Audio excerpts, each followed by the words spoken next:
Welcome to the Redefining Sales podcast, where we reimagine and redefine sales in a digital world.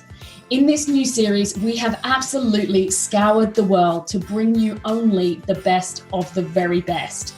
We will be working with each of the thought leaders to unpack all of their years of experience, their pearls of wisdom and nuggets of gold into bite-sized chunks that will enable you to redefine your sales. Welcome to this week's episode of the Redefining Sales podcast. This week, I have an extra special guest, which is the lovely Leah Harley. Leah is one of our team members here at Sales Redefined and has been with us for the past year. Prior to that, she has over 15 years experience in marketing. The most recent experience was in the AV industry. Leah is just absolutely awesome. She works on some of our largest clients, some of our most strategic projects, and just brings a wealth of experience. And what we do in this week's episode is we go over the 2022 marketing and sales trends that we believe are going to be big. Now, I come at it from a bit of a sales background and sales experience. Leah comes at it from a bit of a marketing background. So together we're kind of combining and doing what we do best here at Sales Redefined and talking SMarketing and pulling the two together. So sit down, grab your coffee, grab your pad and pen, because there are so many nuggets of gold in this episode, and enjoy. Welcome to the Redefining Sales podcast. This week we have someone extra special, which is the lovely Leah Harley. Pressure. No pressure at all. Hello. Leah is our sales and marketing campaign manager at Sales Redefined. She works on some of our best clients. She works across multiple projects. She has been in marketing for 15 years plus. I think I just made that up. Makes me sound really old. Thanks. She's been doing it for 2 years and she uses really good face cream. Yeah, you're exactly right. It's all in the cosmetics. So all of that to say, Leah has a world of experience. And today, what the two of us are going to be talking about is the top 10 B2B SMarketing trends that you need to know to drive growth in 2022. And what I'm particularly excited about, and the reason I asked Leah along, other than the fact that she's awesome and brings a wealth of experience, is I kind of come from the sales background and I've kind of learned some of the marketing, whereas Leah's come from the marketing background and has learned some of the sales. So the two of us together, we're SMarketing. Is the 18. Correct. I was like 18, but as we would say, we are SMarketing. Yeah, it's good to get the two sides of the perspective, I think. Yeah. And I think that's what you'll get a lot of from this chat. So you'll hear one perspective from me coming at it from a sales angle. You'll hear another perspective from Leah coming at it from a marketing angle. So should we dive in, Leah? We shall go for it. I'll let you kick it off. So trend number 1 of 10, drum roll please, I need a little drum, is ROI is now king. So I think ROI has always been king. Certainly for me, coming from the sales background, there's always been an element of, the results speak for themselves, proof is in the pudding and all of that. But what we found in our research, so I guess I probably should step back for a minute and sort of say, Leah and I, in order to produce this, we analyzed the latest Gartner reports, the latest Forrester reports, the latest LinkedIn, Salesforce, whoever has gone out there and done the research and studies. We analyzed all of what they had done. And we kind of pulled out the common themes that came out of those. What we then also did was compared it to our highest performing campaigns. So we could then really take a sense check as to what are the top 10. So the reason Leah and I pulled out ROI is king was because one of the latest Gartner CMO studies found that marketing budgets have actually been on the decline, and last year were the lowest it had been in over 7 years and was expected to continue this year. So if you've got less budget, you're obviously having to spend it more wisely. A lot of those nice to have drop off and you have to be a bit more ROI focused. So Leah, what are your thoughts on this one? Oh, definitely. I think whether you're coming from a sales perspective or department or marketing department, you're both required to produce an ROI. So I think for sales, it's all in your targets. But for marketing, I know you are expected to produce an ROI. And I've always found it, it is trickier for marketing because it's so, it's magic and sprinkles and unicorns and rainbows, like it's a little bit of this and a little bit of that and a bit of video and a bit of content and a bit of social. And, sometimes it is really hard measure that ROI, especially when you're really leveraging, sales to kind of help drive your campaigns forward. So I think, one of the main things that I love that we really promote is that integration between sales and marketing, because it's super important to make sure everyone's on the same page. Marketing are creating the campaigns with sales buy-in, but then, sales are running and promoting and nurturing the campaigns. And, it's kind of that hand in hand. We all love each other, and we've got each other's backs, and that's the best ROI results that we can kind of find in terms of producing those ROI results. So yeah, I think that's really key, because I know that's something that in my previous marketing lives, I've been that marketing department. I've been the one going, we've come up with this amazing campaign, and we just and roll it out, and then you get calls from sales saying, what are my customers receiving? Like, what are you doing? What is it? Like, they've got some EDM, like what's the offer? What are we running? And so, yeah, definitely getting everyone on the same page, gets them invested in driving the ROI for the campaign, which helps marketing if sales are helping to deliver it. Yeah, I agree.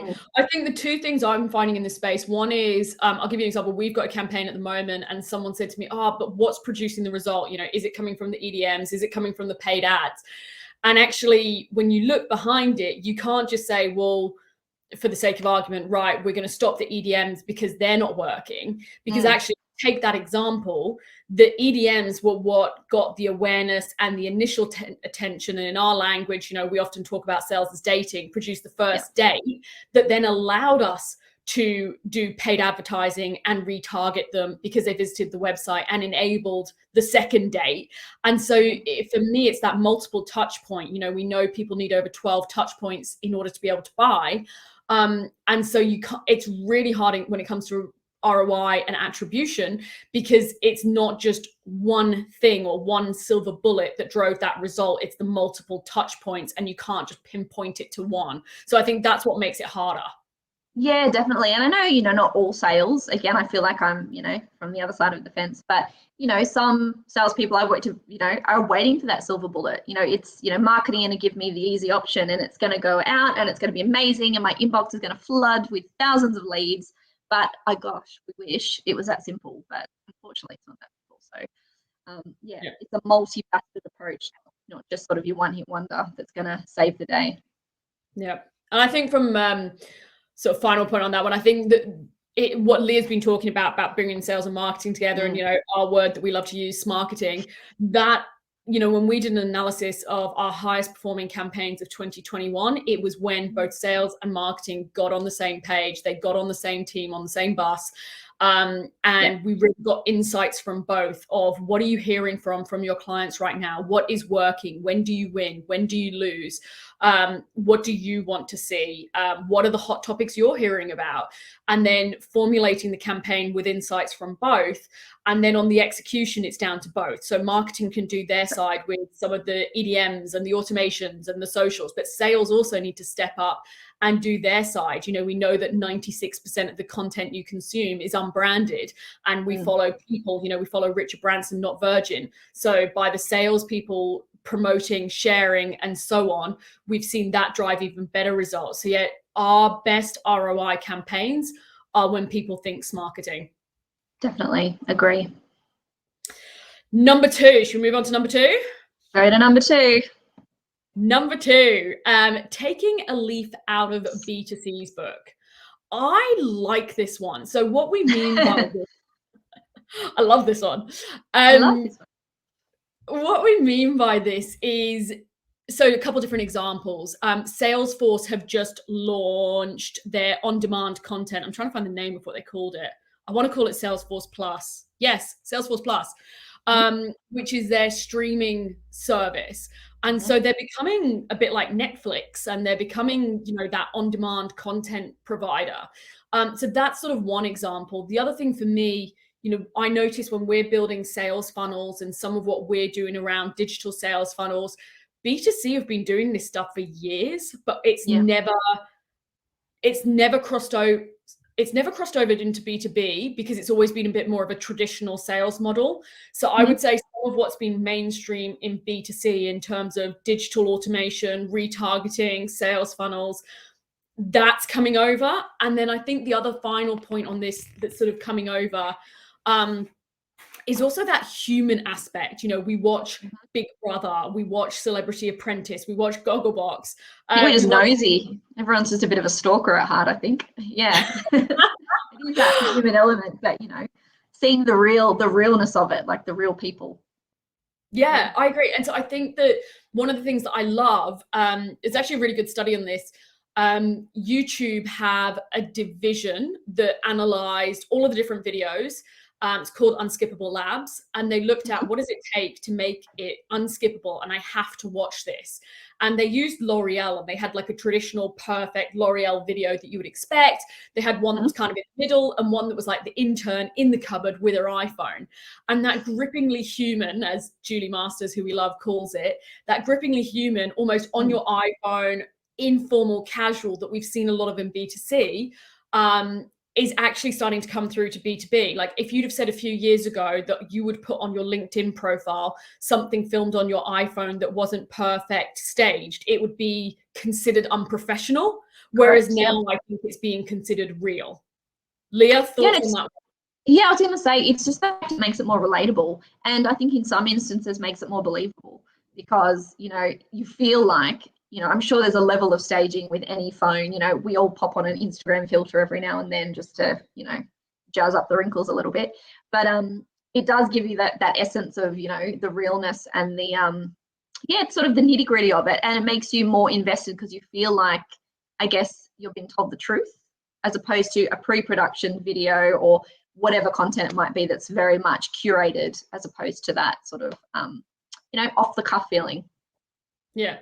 And I think we switch off, you know, I think when something's too staged, it doesn't grab your attention because it's too scripted. It sounds too perfect. It's got all the Leah and I did a workshop with Maz Farrelly, who we rave on about all the time.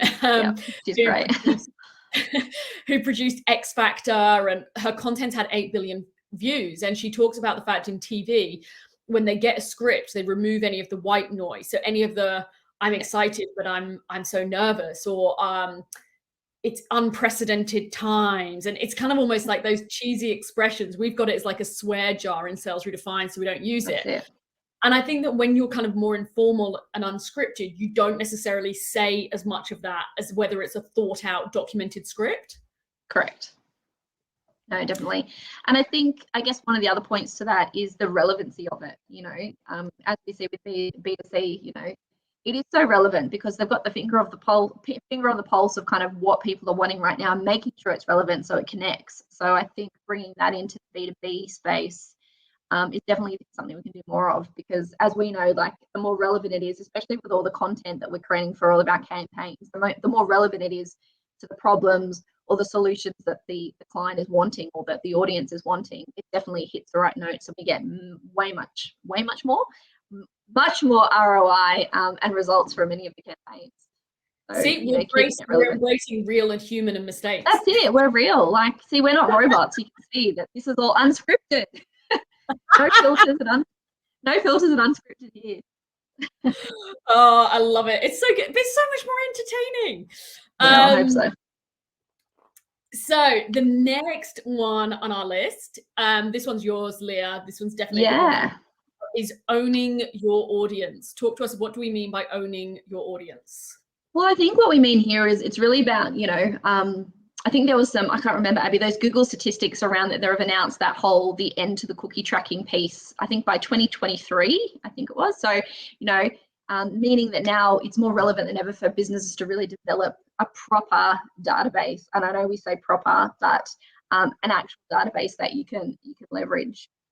Because, you know, we all need to make sure we're capturing the right audiences so that we can market the right messages to them. So I guess when I think of this, I think about, you know, how do we kickstart this in terms of, you know, what can we do to make sure we're capturing the right audiences? And I think one of the kind of the tips that we put here in the trends was sort of about, what did we say? Inbound excellence, I think, is a little term that we use there. And I think a perfect example of that is Sales Redefined. You know, I think if you follow us, everyone knows we love a lead magnet, you know, and I think here, you know, we're quite good at producing those. And it's about creating that value and the content that people really want to keep and share, and that it really works. So, and I think that definitely helps our lead generation success.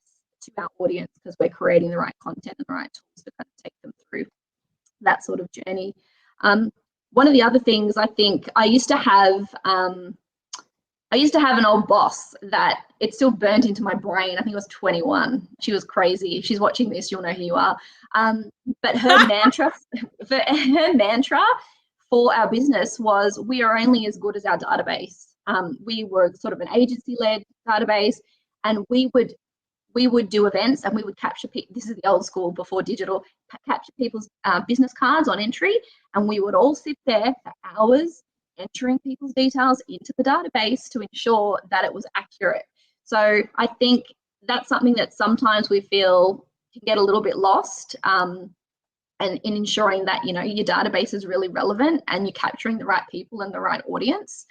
And it's also comes down to segmentation. I think that's a really important piece, that, you know, from the get-go, right out of the gates, you'll save yourself so much time and effort in the long run if you can put,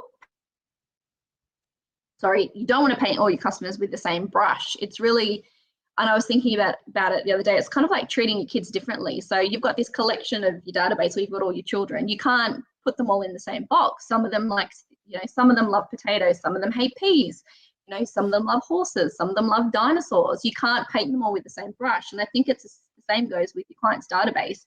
You can't market the same content to all of them. So you really need to make sure that you can segment them down to make sure that you're giving them the right content to deliver the right results. So it really speaks to them. Yeah, it's really important. Yeah, I read a good thing that I'm probably going to butcher how I phrase this, but it was along the lines of, like, if you're on socials, you don't own your audience. So when Facebook changes the algorithm and suddenly business related content or business pages isn't prioritized in your feed unless you've kind of, asked to see it. And I'm probably butchering all of this terminology that people will hate, but anyway, you get my point. Overnight, some of the traction that you would have been seeing through Facebook, now Facebook is pay to play. You can't get a lot of organic reach. There was an example we found in our research where TikTok had been in India. The government changed the legislation, and overnight it was something, I'm going to make up this number, but it was something like, there you go, 600 million TikTok users vanished overnight. And so it's kind of like, it's not your audience, it's borrowed, whereas your database is yours. And something I always think about as well is, if you're ever considering selling your business, then they're also looking at, what do you own? And people buy and sell businesses for their database and for their user base. So I think that, for sure, email and having your database is king. And then if you've got to answer that question, well, how do you build your database? I think it comes back to Leah's point, which is, how do you build a lead magnet? What we mean by a lead magnet is, you provide some enormous value, something educational, something that people want. And in exchange, they give you their email address. So that might be a download. It might be a quiz. It might be a webinar. It might be a cheat sheet. We've just done a challenge. And so there's an exchange there. We're going to give you some free education and some enormous value. You're going to give us the email address. This is of interest, and off we go. And I think that is kind of now critical to continue to grow your database, but then nurture your database from there. It's no point just collecting cards, so to speak. Yeah, that's You've got right. to do something with it. And I think, another key point is, I think, what would we say, that Lord of the Rings, one CRM to rule them all. And I go, personally, from all the companies that I've worked in, from the marketing perspective, the mayhem and confusion that is caused to sales and marketing and every other department that feeds into the business, logistics, whoever it is, pre-sales, when there isn't one central point of truth. So, when your sales are running their own database and then marketing want them to provide names to invite them to an event, it's just a mess. It's just a total mess. So I think the importance of having that one central point of truth, that one umbrella, that one brain for the business, is super important. And, if anything, it just makes your life easier. Like, who doesn't want easy or simple? So if you can kind of really make sure that all the content is driven into one place, it gives visibility to every department, not just sales and marketing, but throughout the business or your organization. It's all centralized, and then everyone has the information at their fingertips for whatever reason that they need to, touch base with your customers. That is such a good point. I'm so pleased you said that. And I think it's also from a customer experience perspective. Yeah. Like if you think about in your life, how frustrating is it when you phone, I was about to name companies, but when you phone your mobile phone provider, your telco provider, and it's like, oh no, that's another department, or we can't see that information, it's there. You know, as a consumer, as a customer, whatever you are, you expect there to be a single view of the customer, and it's like, I don't care that on that system. Yeah, or, you know, can't you see that I called you last week to request the follow-up on my package, or, you know, that I RSVP'd to your event last week, why are you following me up again? So yeah, it makes sense. But I know it's so hard because a lot of businesses either migrate to new CRMs, or I know there's that, you know, protective side from, you know, I know some sales guys I've worked with, you know, they're my customers and I need to, you know, keep it close and make sure it's managed and it's my information. But, you know, it's for the greater good, really, to make sure it's all kind of fed in together. I agree. That is a very, very good one. Number 4, should we move on to number 4? Yeah, who doesn't like story time? I think, you know, making time for story time. Although, you know, who doesn't? Those of us that have children are probably a little bit over story time at night, you know, reading the books. You just want your kids to go to sleep. Anyway, that's another conversation. But as we know, I'm sort of from that marketing side of the fence, you know, and I have to say, I do cringe when I hear a product pitch. I think it's just that way. You got a sales brain or a marketing brain. And so, you know, I think sales, yuck, like you just kind of get that irky feeling sometimes. You know, I think of it like that when you're shopping for clothes and, you know, and you get that getting hounded by the salesperson that's asking you, do you need any help? And do you want this? Or you're looking for pants. And you feel like you're really being pitched to. And I think, you know, a really great way of changing that mindset in terms of that pitch is, you know, talk to your customers' needs and tell them a story, you know, make it sound exciting, talk about the problem and the solution, you know, and that definitely, I know for me personally, it makes it feel less yuck. I know that's not the right word. I know you're from sales, so I don't want to offend you. But it has that less pitchy feeling, and like, who doesn't love a story and finding a little bit more about it? So I think the perfect example of this, which, you know, we use for ourselves, and I know I've used in previous lives and we're using with a lot of our clients' campaigns at the moment, is that story of social proof. You know, having a case study is just gold. If you can get, you know, there's nothing better than that social proof. And I think, you know, yeah, kind of unconsciously having that personal element, even though you're using it to promote your business, but it's such a great way to weave the story in without it sounding like product pitch to your clients. So yeah, it just, you know, it gives it weight. Case studies build trust, and it really showcases your services, your expertise, or the solutions that you sell if it's a product-based case study. So I've definitely found over my time that they are a winner in terms of that, you know, epitome of being able to tell a story. Yeah. From my side, from my sales side of the fence, see, this is why you get both of us. Two for the price of one. I find it fascinating that if you look now on where a sales team's investing in terms of training and enablement, a lot of companies now are starting to invest in storytelling skills for sales teams. You know, we're storytelling beings as humans. And I know for me, when I meet a new prospect, rather than talking about how awesome we are, I mean, obviously we are awesome.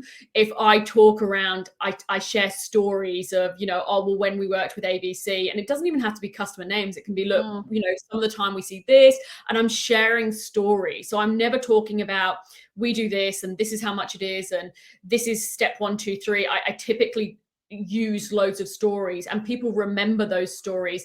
It brings to life what you're talking about. It puts it in context into the real world. So I think that's a big area of investments for teams. Something I found really interesting recently, and I hope I don't butcher this one, Julie Masters, who you would have heard us talk loads about, and I talk about all the time, stop in the office. She's been in one of our previous podcasts. She specialized in influence, if you haven't come across her. She's the lady you need to know. She was telling me that the future of Storytime is actually now so advanced that there's people tracking the emotion in stories and using through like a Fitbit device. They're tracking playing ads for charities and seeing the emotion and how do you engage with it. And they can don't quote me on this, but I'm pretty sure I'm right. They can track with 80% accuracy whether if you see that ad for the charity, you're going to invest or not. Now, wow, that's incredible. That's Look insane. how far we've come with technology. And so you look at how that's actually storytelling blending with the world of technology. And so then you go, well, what's the future of that? Where does that play out? Hang on, could I, as a business, have that same technology to go, what are the chances someone's going to engage with my story? And I think it comes back to what we were saying before, you know, it's that kind of, it's the humanness of it, and it's the truth, and it, you know, like we were talking about, you know, those real types of content. It's the same with your case studies, you know, it's creating that story, and it's kind of weaving the story, and it's not just a simple pitch, which really, I know for most of us probably speaks to you more than, you know, reading a product brochure or a service catalog or something, or an advert.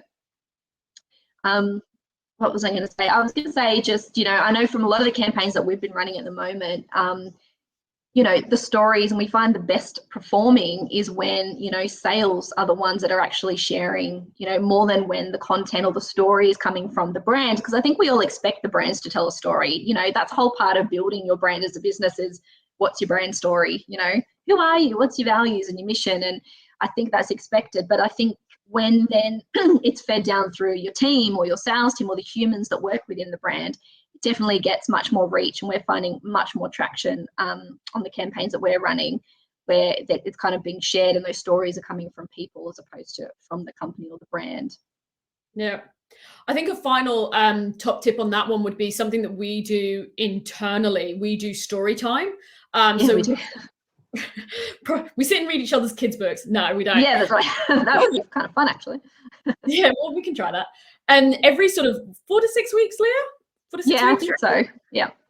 We get together as a team and we have story time. So everyone in the business has to go around and share a story. And sometimes it might be, you know, I got this feedback from a customer and it was so interesting. Or, do you know, when I was positioning Sales Redefined to a new prospect, I positioned it like this and I just found it worked. Or a recent one was really random. My husband had bumped into one of our customers. It's all very incestuous and small world. And said, this is what they said. And I was like, oh God, I'd never put it in those words. I'd never thought about Sales Redefined in those words. So I brought back the story to story time with the team. And I said, that's so interesting, because if that's how they see us and that's how they're explaining us, we could actually use that in our messaging, and that's so powerful. So how about we try that out? So it's, and what I always find interesting for me is, you know, I'm not across all of the team's meetings or Leah's meetings or whoever in the business's meetings. And so you don't hear some of that informal feedback. So all coming together going, when I said it like this, it really resonated, or this is the recent feedback I got, good or bad, and then putting it together with the story. And it's also hearing how other people tell your story. I think that's a really interesting part. Like, as you said, when your husband met, you know, hearing how someone else then describes our story and picking out the cherries and the gold nuggets of that and kind of weaving that back into how we present our story. I find that's really interesting, just because everyone explains things and tells their story in a different way. So definitely something to kind of keep aware of and bring back to the collective table and use where you can. Number 5. Number 5? Oh, you're going to be good at this one. So number 5 is producing short videos. And by short videos, we are defining it as under, I think it was under 2.5 minutes from memory is defined as a short video. And basically focusing on the opportunity there. We actually interviewed on our podcast a lady called Rebecca Saunders. She is awesome. She's a video ninja. And we were talking about, if you could only have one video, what would it be? And she was saying, you know, if you're in a B2B corporate, it's back to what you were saying, Leah, and it was the case study. Yeah. But I think fascinating as well as when you look now at what are we consuming as content, it's nothing new, but it's more and more and more in terms of video. Thoughts on that one? No, I was going to say, when you said I'm going to be an expert on short videos, I automatically thought of my daughter and her love of TikTok. You know, it's short, just talk about short videos. They are short videos, but it also comes back to what we were saying before around making sure it's relevant. So even if you've got only a 2-minute video, you've got to make sure you're saying the right thing and keeping it relevant to your audience to ensure that, you know, you're going to get them to dwell and actually watch the video. So but no, videos, I think, you know, they're definitely leading the charge in terms of engaging content. You know, I know we all kind of look at a little bit of everything, but I think video is still definitely up there in terms of the eye-catching content that we're consuming at the moment. And I think it can be so many ways. So I was talking to one of our clients yesterday, and they were saying that on their socials, video is the #1 thing that drives engagement.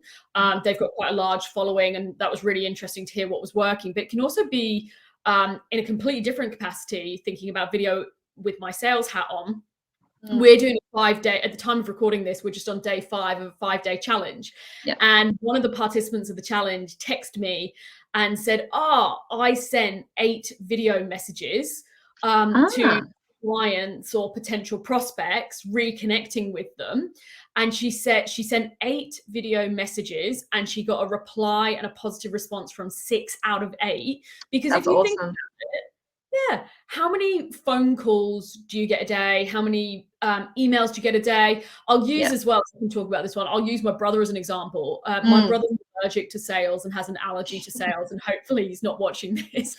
But Chris is a running coach, and I got him to send video messages to some of his clients and prospects and just be like, hey, you know, how you doing? How you guys going? You know, wanted to say, hey, checking on you, blah, blah, blah. There's some really good races coming up in 2022. Thought these ones might be of interest.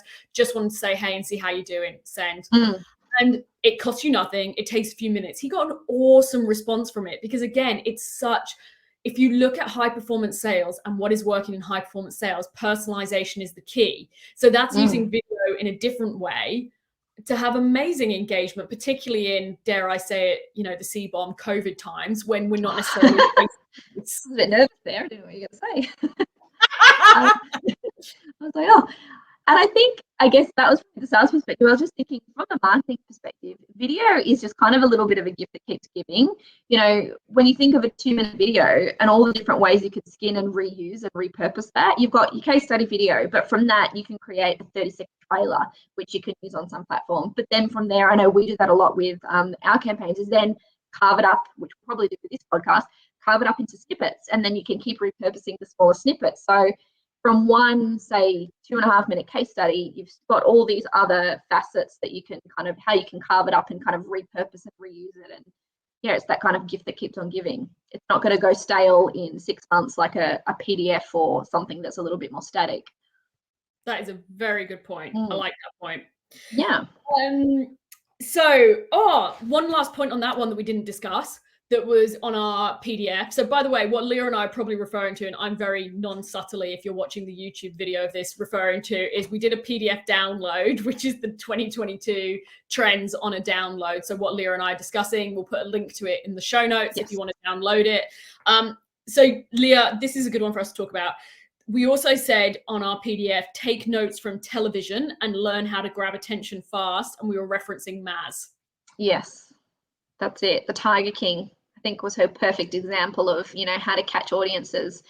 When we had our session with her, she was talking about, I think most of us watched Tiger King begrudgingly out of interest and curiosity anyway, but, you know, what was it that made us want to click on that stream and watch it? And she was saying, you know, if you read the little bio or it was just about, you know, cats, like that's very intriguing, but when they kind of wrapped it up and made it really interesting about, you know, murder and tigers and, you know, corruption or whatever it worked out to be, you know, it was much more intriguing. And you kind of have to really catch people from that first, you know, the first ad. Like any of us watching TV, it's that first ad that kind of engages you. And again, going back to my previous point, she talks about cutting out the noise. You know, the reason TV is so punchy is they get the script and they whittle it down, down, down, and down. And what therefore has to be on the video is there can't be any statements that are like, we're so excited about this, it's unprecedented times, and all the phrases that just make you mentally switch off. So I think that was, yeah, and if you've only got 2 minutes because you're doing a short video, you've got to grab attention. Correct. Should we move on to number 6? Yeah, this kind of is right up your alley. Bit of digital sales growth. Number 6. So number 6, digital sales growth. So yeah, I'm uber geeky on this one. So I find this one fascinating, right? Because I will publicly declare I come from a background where I was hardcore on the sales side and I wasn't very much on board with the marketing side. Clearly, I'm paying the price now. And what I think that if you now look at the stats on digital sales, right, in our region, buyers are engaging 2 times more with digital than traditional. And that's not just a COVID statement. That's also as younger buyers are coming through, more millennials are going into senior decision-making roles. There's a real change around some of the preferences. Not only that, buyers are typically not engaging with people until they're over 50% of the way through the decision-making journey.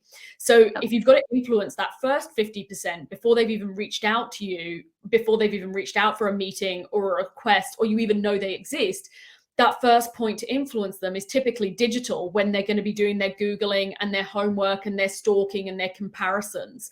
And so I think you have to therefore have the digital preference. I know Gartner are predicting, I think it was by 80% of interactions between buyers and suppliers will be digital by 2025. So it's not far away, is it? Well, yeah, it's just around the corner. And I think that COVID has basically accelerated the digital sales journey by probably 5 years. I think it was going to happen anyway, but COVID has just turbocharged the digital sales journey. And then I think if you unpack that and go, well, what is digital sales? Because that's many different things. You know, it's whether you're on social media, it's whether you're digital in terms of, is it a webinar, is it an EDA, it's whatever digital format in multiple capacities. But it then blurs the line of sales and marketing, because by the very nature of digital sales, you are treading on marketing's toes and vice versa. And therefore it comes back to our previous point that the two have to be so tightly on the same page, because otherwise digital sales by the very nature of it just doesn't even work. That's I'll get off my soapbox. What are your thoughts on digital sales? No, I agree. And I think it comes back to the point we were saying before about marketing, where it's that little bit of sprinkle of everything. You know, it's your a la carte menu where it's not the silver bullet. So, you know, leading or starting a campaign or any sort of, you know, interaction with your clients with, you know, a little bit of digital to warm them up and take them through that sales funnel. But then you're still coming to the table with your face-to-face events or your, you know, your beer at the pub or whatever it is that speaks to your customers, and you're not getting rid of that face-to-face or that, you know, personal relationship piece of it that I think most people in sales love so much. It's just another facet in, I guess, the chain of funnel or the campaigns that you're running. So yeah, it's not sort of that one thing replaces everything else. It's all kind of using it all together. I'm really pleased you said that, because whenever we present this to clients, the phrase we always use is it's digital first, not digital only. So for me, I don't think it works if you go 100% digital for most of the clients that we're working in, right? We're not really doing e-commerce. We're typically working the B2B space. So digital first, and then it's knowing when to take it offline, like Leah just said, and have that human connection or the pub or whatever it might be. And taking it to that. And the other thing about this that I love is some of the time, some of the things we consider as stepping stones in sales and marketing to nurture a lead to the next step. It might be, I don't know, in traditional terms, an event. It might be something like that. And for a net new prospect, that might be, go back to our dating analogy, a third date. If I don't overly know about your business, your product, your service, am I really going to invest the time and effort to drive to the event, go to the event, be at the event, leave? So what digital sales also allows us to do is have some of those really low risk, low commitment touch points. So be it a lot of what Leah and I are working on at the moment. We've got a PDF download, we've got a quiz, we've got a webinar, we've got things like that, but we're doing it in a value ladder. So building stepping stones that kind of go from first date, second date, third date, and take people on the journey from one to the other. And then I think the final point of that, because this is definitely my soapbox one, number 6, it is your favorite. It is. You're not. No, don't say it's. I'm not allowed to have favorites, but I do have favorite. This is my favorite.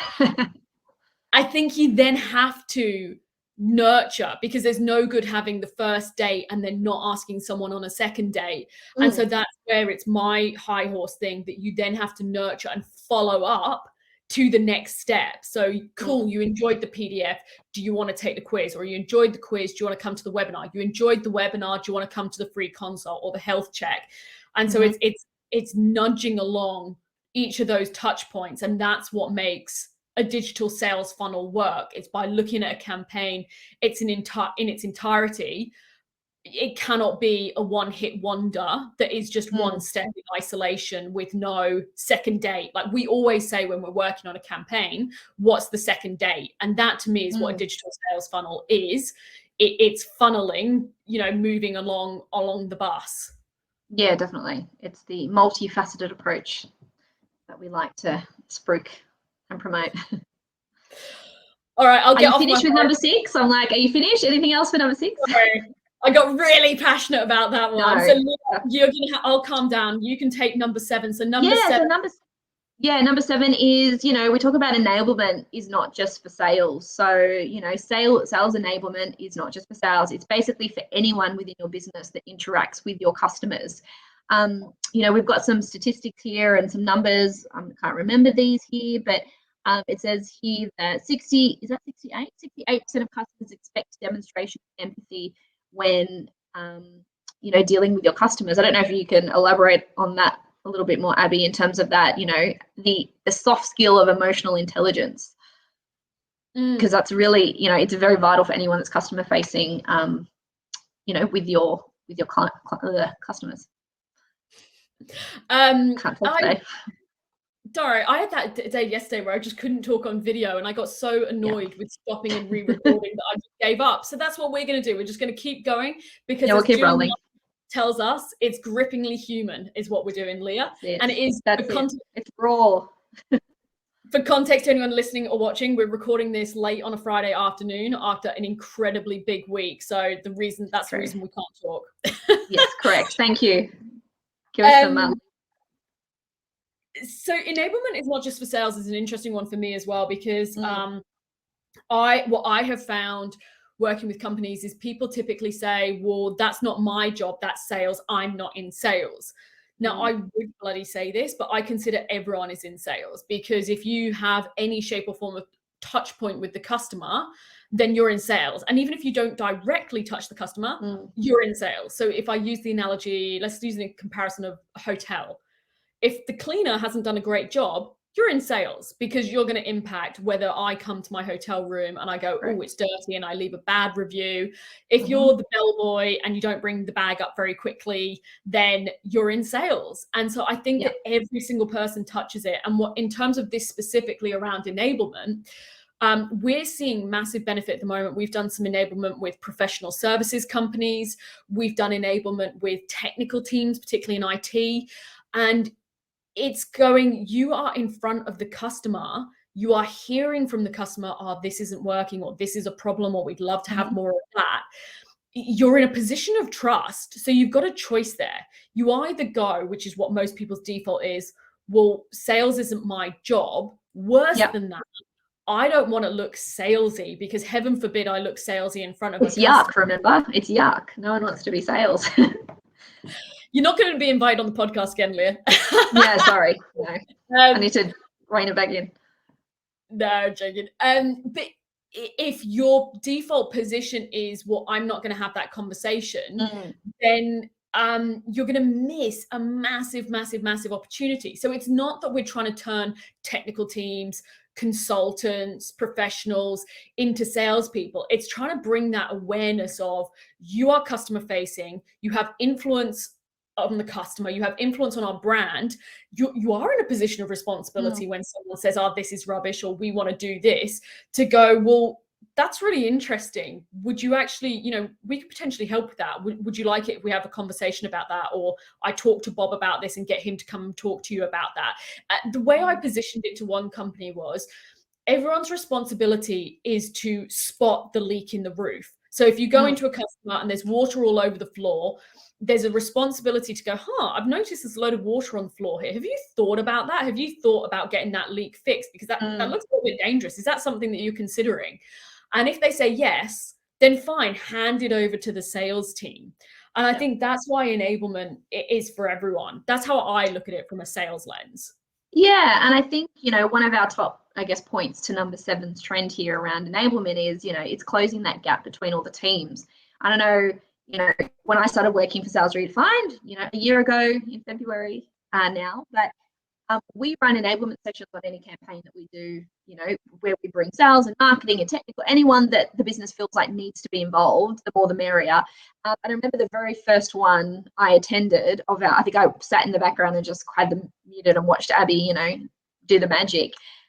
It was like an epiphany moment of like, why the hell isn't everybody doing this? Because, coming again from that marketing perspective, of making your life easier by like, why wouldn't you make your life easier by sharing and bringing everyone together and making sure that everyone is on the bus? So, I mean, in terms of our enablement sessions with a campaign, we run through all of the elements, so that sales are aware about what is going to their customers, to my point before about, so they're not surprised if they're getting a call from Gary asking about the webinar that's coming in February.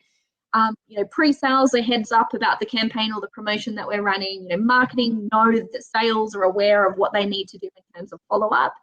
And I was kind of thinking about it the other day, and I think I've been watching a lot of doctor soap operas at the moment, but I was kind of thinking of around that sort of pre-surgery doctor consultation.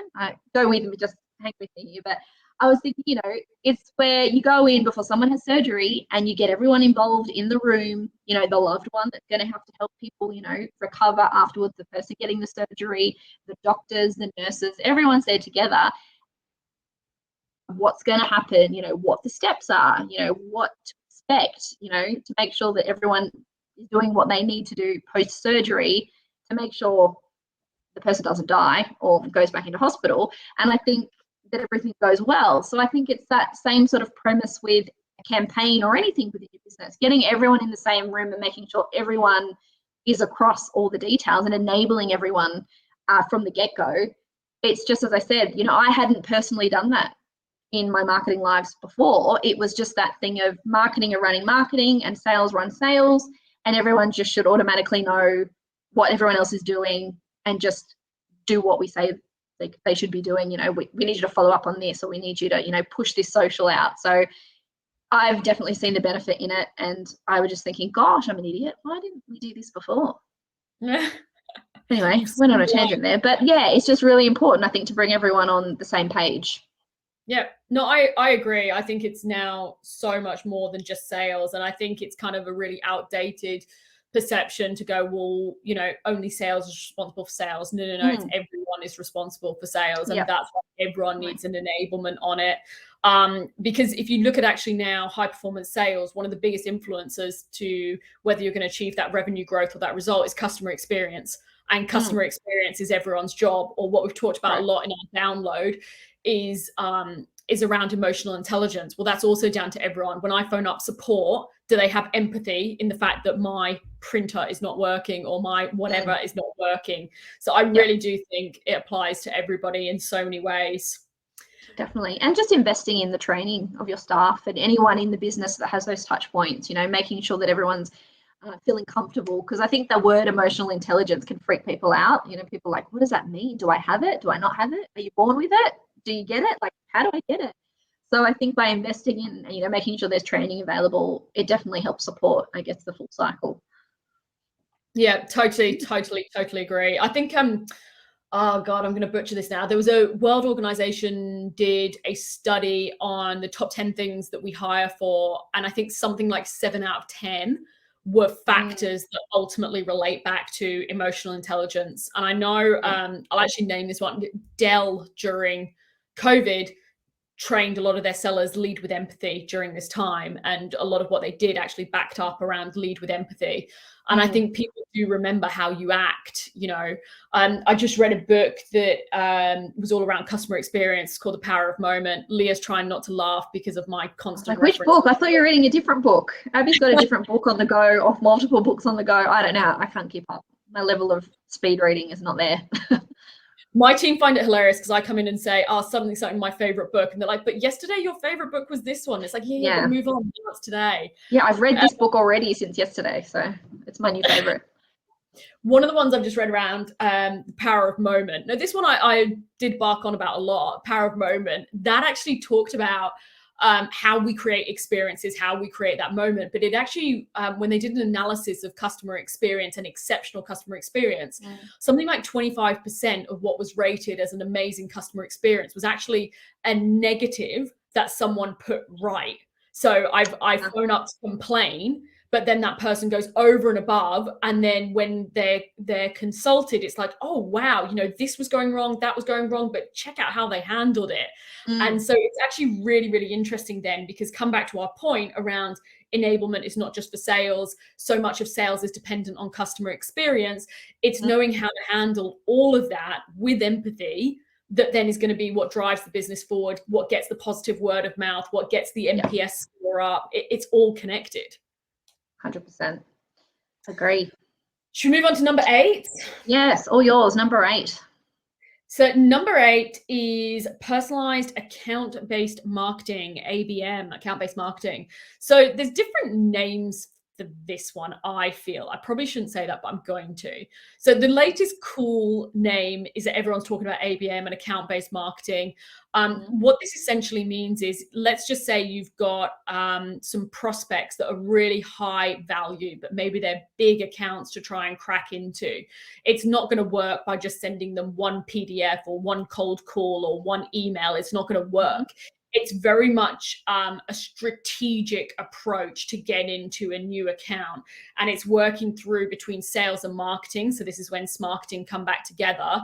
Okay, if we're going to crack into one of the biggest banks in Australia, or a big, you know, retailer or whoever it might be, what is the strategic approach here? Have we researched them? Have we looked at what's relevant to them? You know, what is it? So it's very much taking more of a personalized individual approach for each of the prospects and what's going to be our next steps, as opposed to when I'm trying to target one to many and I've got more of a volume based approach. And that's where the digital sales funnel that we talked about fits. This is much more targeted one-to-one. I had a client call earlier and they were saying to me, right, we've got a list of 25 that we want to get into, and this is the list. So in which case, we're not going to do a one-to-many approach. It's going to be that one-to-one. So there's some of the stats that Leah and I found on this when we researched it. So in 2022, 33% of marketers plan to invest in ABM for the first time. Last year, 62% of marketers leveraged account-based marketing. Again, this has to have the alignment between sales and marketing, because by default, you need to have the connection. The way we look at this is Sales Redefined. We don't really talk about it in that manner. The way we talk about it is more, we follow the Dream 100, which is a concept by Chet Holmes in the Ultimate Sales Machine, another one of my favorite books, and just to make Leah laugh. And the concept that he came up with is write out your list of the Dream 100 accounts. And then how do you, every month, every couple of weeks, have a touch point, a connection point with that list of 100. So they go from, I have no idea who you are, who the hell are you, to like, God, I keep on hearing from these guys, to, okay, I need to find out what you do, to then work together. So we actually just did this recently. And we just got, I'm going to be careful how I word this. We just started a relationship with a new client. I think it took 2 years worth of dating, consistent touch points, turning up. Hey, I saw this and thought of you. We've put on this webinar we thought you might find valuable. Hey, we've done this research that we thought would be really good for you, and we wanted to share it with you. Whatever it might be, contributing. So very much contributing, educating, adding value. And actually thinking about it, some of our largest accounts, it's taken us 1 to 2 years to crack into. So you therefore have to have this sort of plan to it of how do I create multiple touch points over that period of time, because you can't just touch them once and then give up. And I think it's just everyone having the understanding that this is it's a marathon, not a sprint. That account-based marketing tactic, it's not that, it'll happen overnight, but it will happen. You're going to have to plug away. As we've just said, in our experience with a lot of our customers, it's taking like 1 to 2 years to kind of finally, warm them up and get them on a date, really. So yeah, it's kind of everyone being aware and understanding that it's your long game, not your short game. Totally. And I think we talk about that a lot, of it being a marathon, not a sprint. Yeah. And I think if you're going to take an ABM-based approach, that's what you're signing up to. Correct. There's no false expectations there about, what you're going to expect by the end of the week. Yeah, love that. Number nine is AI and sales. I kind of like this one because my background is IBM, and AI has always been a big talking point and always been really cool and all those things. And I think that it used to feel so far out of reach and like in the future. And now it's kind of more, to leverage AI-based tools is actually affordable, it's accessible, it's not just for the big enterprise accounts. We've got various tools that have various levels of automation and sophistication behind them.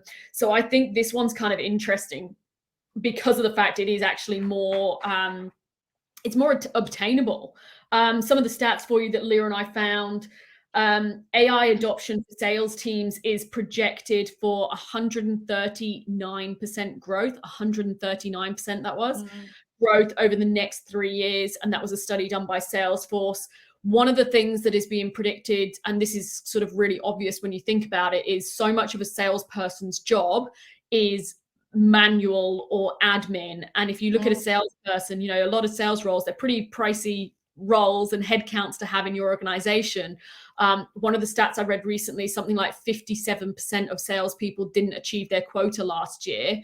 Well, if you remove a lot of the admin, a lot of the manual, a lot of the non-revenue contributing tasks, then your sales force are far more likely to achieve their target. So I think AI taking away manual tasks or sort of basic tasks that can be removed from the sales team's to-do list, and therefore making your team more productive. And happier, I would say. Sales, my experience, they hate the admin.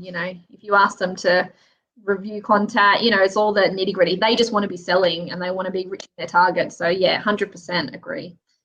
Totally agree. We do not like admin. No. I think the other way we use it in Sales Redefined, and that we're encouraging a lot of accounts to, is actually lead scoring. So you look at it at the moment, no one seems to me to tell you about the data sprawl that we're having. We're having so much more data, but that's useless unless you can do something meaningful from it. So we do a lot of lead scoring. So if people have engaged with your email, they've engaged with your website, they've engaged with something or other, you can kind of go, okay, these guys are really, engaging with us a lot, and therefore far more likely to actually want to go on and have a further conversation. So as a sales team, you should prioritize these guys versus these other ones who don't engage with anything. They've not visited the website, they're showing no interest. So those ones can go lower down the list. And again, I look at that and go, sales teams often just used to be given lists of go call these 200 people. Well, going through a list of 200 people takes a long time and it's hard work. I would much rather get a list, which is, hey, here's 200 people, but these 20, these ones are the ones to prioritize. We know that speed is important, so go through these ones first. So I think that's where it's going to start to get quite interesting. And I'm sure it'll get a hell of a lot more sophisticated from there. That's just scratching the surface. Yeah, it's just the beginning.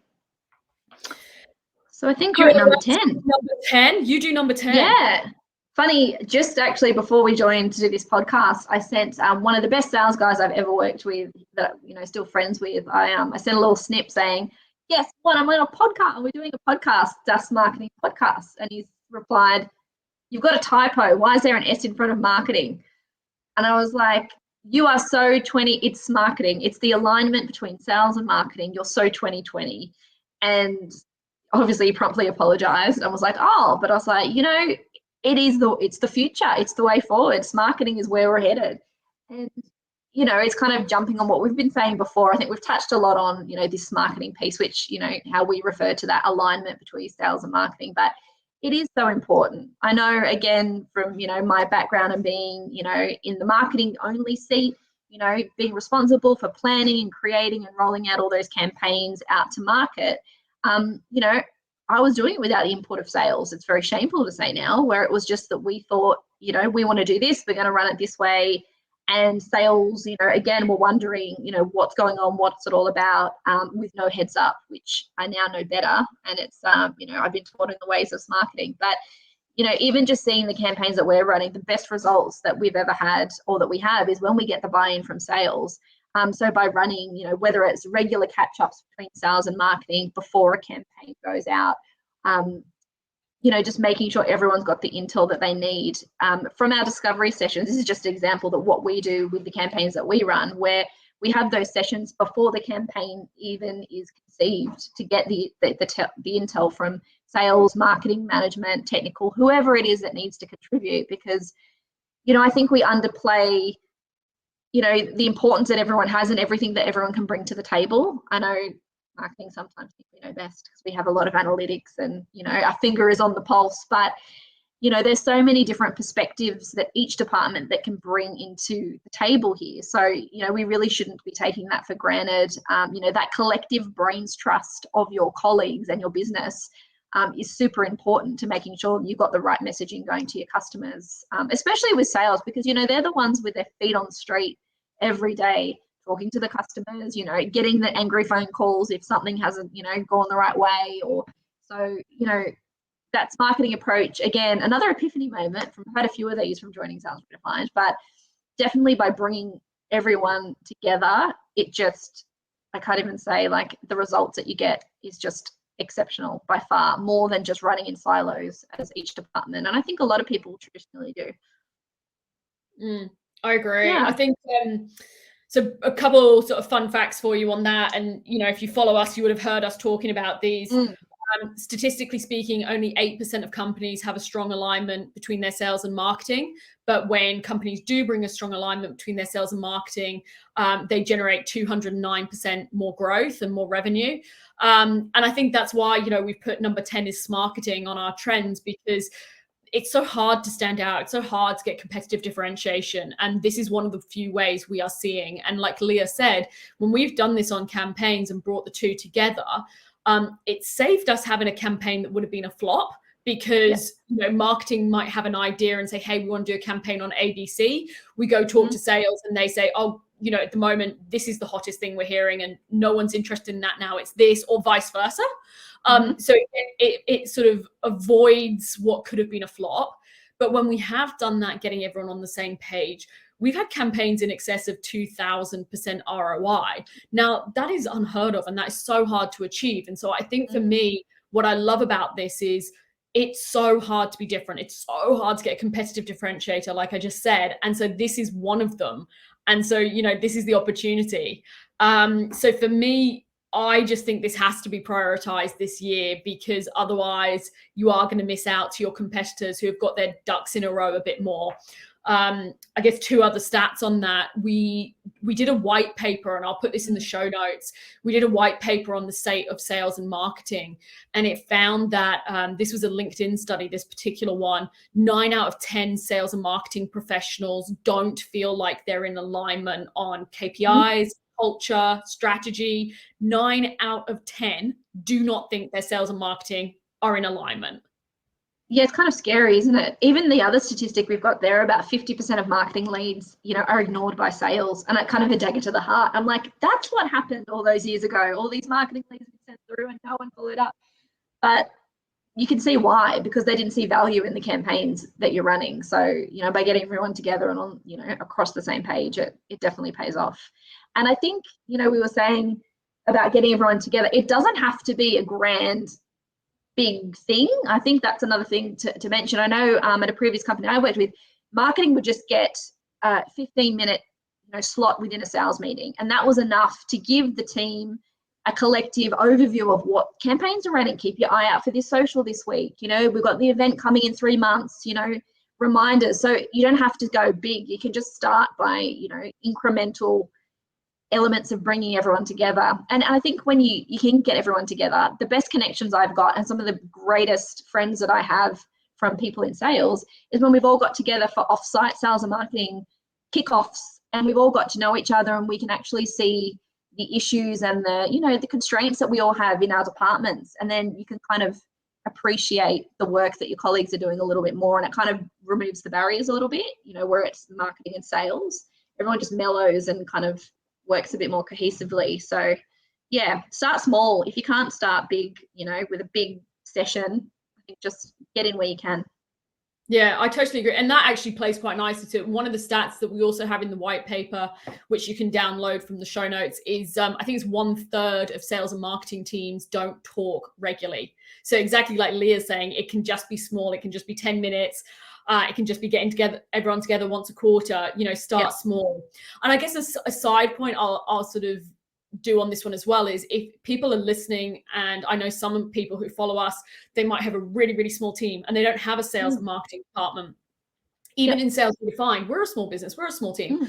We still think marketing. So we still think, when we send an email, when we do that LinkedIn post, when we do that Instagram post, whatever it might be, or when we run that webinar, we still think through, how does this marketing activity we're doing, socials, whatever it might be, how does that start building the journey and nurturing people towards sales? So even if you are a one-man band, a small team, and you don't have that necessarily divide of departments, you're not at that size, we still have to force ourselves to go, right, the challenge that we're doing this week, that's an awesome idea, it's great, but how does that play a part? And so it's still thinking marketing, even if you're small.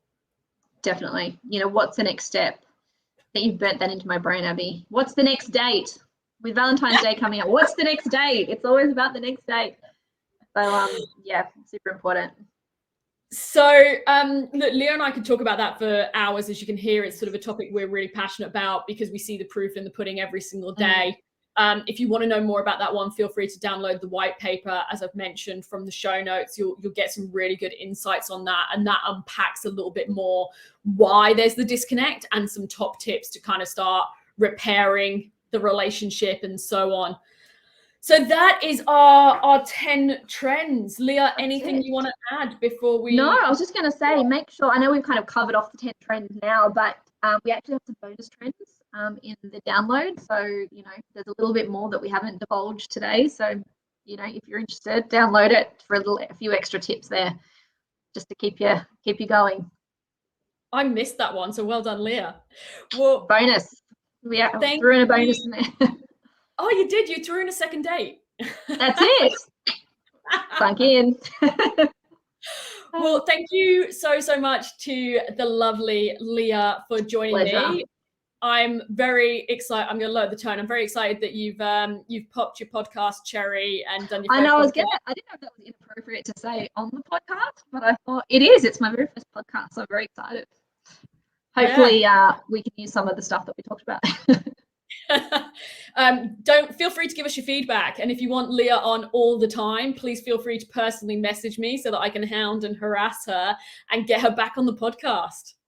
Gosh, yeah, happy to. If there's a demand. If there's demand.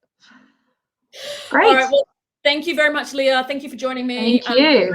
Everybody enjoyed that and got some practical tips. Check out the show notes. So we will put in the white paper between sales and marketing. We will put down the 2022 trends, which, as we mentioned, there's a couple of bonus trends, and there's a bit more detail in that with practical recommendations of how you can implement it. And we've got further resources if you're interested on our website. So thank you, Leah, and we'll have you back again. Yay. Thanks. Thanks, Abbie.